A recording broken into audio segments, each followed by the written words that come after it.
Right, good morning everybody. Here's another video from the Inner Sanctum, the newly formatted Inner Sanctum, incorporating the Bradman wall. I'll share this with you, which will give Andy a chance for a Sunday off, a well-deserved Sunday off. So I'll talk you through everything that's up here, some of which you've seen before, but I hope you enjoy them just the same. Here we go. This one, a nice signed Bradman. I don't profess to be an expert on the Bradman stuff, but the things that I look for are what they call a contemporaneously signed, and you want the ink signature, and preferably you want the twizzle, which I've got on that one. That's a nice thing.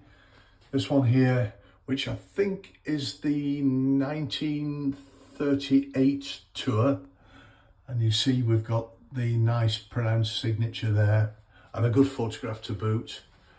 Another one here, I think this one is the 1934 tour, signed, and this one is somewhere up at Headingley. And again, you've got the signature in the approved manner there. Nicely done. This one is from the Don's first tour, 1930. You can see the Spire of Worcester in the background. Lovely signature with the twizzle underneath. I think he helped himself to 200 and plenty that day, so not a bad way to start it. This one here I've put on before, but the difference here is you'll note you've got the white ball, and the ace sleuth Andy Collier said that that's because this will have been used for one of the Flickr photographs. But nice thing, that came with all the BDV stuff that I bought.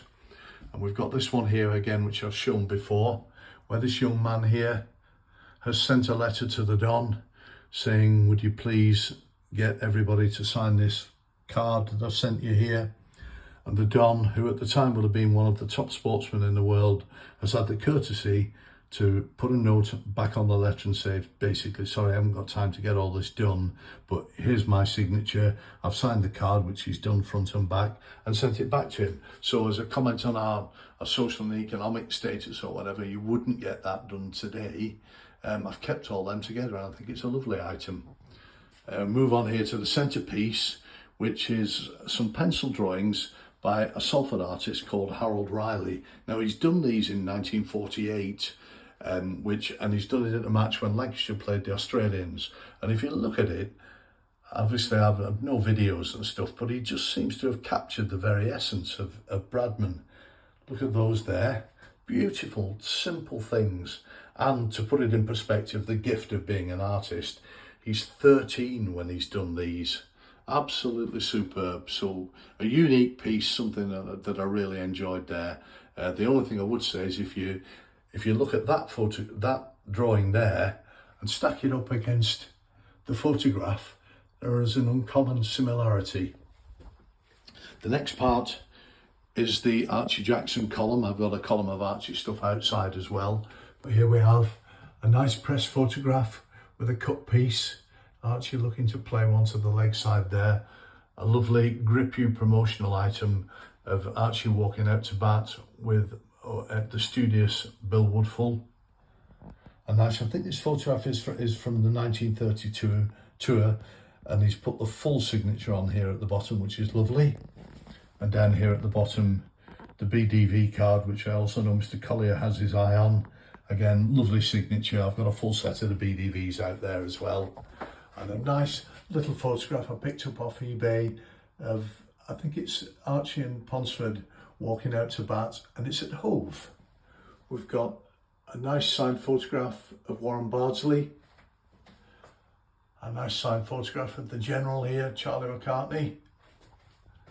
A Monty Noble. I've got on another one of Monty on my Australian players wall, and this one is a better one and was meant to replace it, but it's just a little too big and it distorted all the formats that I'd done out there, so it's found its way into the Inner Sanctum.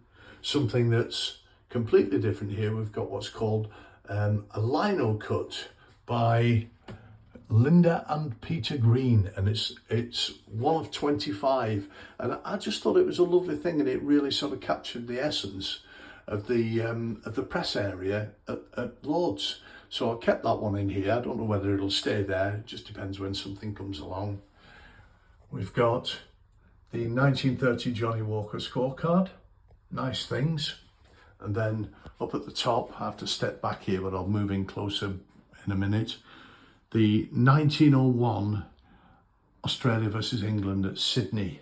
It talks about there being a crowd of 38,000 on, but just look at it there, the old pavilion. It's a huge beast.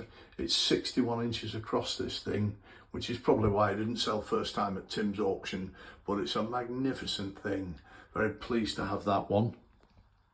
Move down here. I've got a couple of pieces related to the Australian tourist and Scotland. This has got them both sets of players, 1930 altogether, not signed or anything, but down here you've got Archie and his mentor Alan Kippax sat down together, and the final piece on here is the 1930 team outside Lord and Lady Forster's